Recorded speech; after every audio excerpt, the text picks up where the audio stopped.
Sir sir కుంప మునిగింది. మనకు వాతావరణ కేంద్రం నుంచి అందాల్సిన రిపోర్ట్ ఇంకా అందలేదు. ఇప్పుడు ఎలా సార్? కొత్తగా వచ్చావు కదా, మన సంగతి నీకు తెలిసేట్లేదు. వాళ్ళు ఇచ్చే రిపోర్ట్ల మీదే మనం ఆధారపడతామా? ఒక వేలు పట్టుకో, చూపుడు వేలు. వర్షం రాదు పో. ఎస్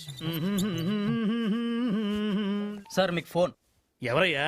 మీ ఫ్యాన్. ఓ, గాలి గన్నారావు స్పీకింగ్. గంధ జగన్ స్పీకింగ్. ఆ గాలి వార్తలు చెప్పేది నువ్వేనా? విడిగడ తీసిపోయిందమ్మా. నేనేనయ్యా. ఏంటి విషయం? ఆ వర్షం ఎప్పుడు వస్తుంది? ఇప్పట్లో రాదయ్యా. యా ఎందుకని? చూపుడు వేలు పట్టుకుంటే అంతేనయ్యా, రాదు. సరిగ్గా చెప్పా. రాగ 48 గంటల్లో రాష్ట్రం పొడిగా ఉంటుంది. నిర్భయంగా బట్టలు వేసుకోవచ్చు, ఒడియాలు కూడా పెట్టుకోవచ్చు. మరి చల్లటి బీరేసుకోవచ్చా? నీ ఇష్టం వచ్చిన దాన్ని వేసుకోవచ్చు, నన్ను వదిలేయచ్చు. సర్లే కానీ 48 గంటల తర్వాతైనా వర్షం వస్తుందా? చాలా చిక్కు ప్రశ్న అయ్యా. ఒక నిమిషం ఉండు. ఒక వేలు పెట్టుకో. వస్తుందయ్యా. 48 గంటల 6 నిమిషాల 8 సెకండ్లు. గ్యారంటీగా వస్తుందా? 100% వస్తుంది. నా వేలు ఎప్పుడు నన్ను మోసం చేయదు. బాబు, ఇన్ని వెధవ ప్రశ్నలు అడిగావు కదా, నేను ఒక్కటి అడుక్కోనా? అడుక్కా.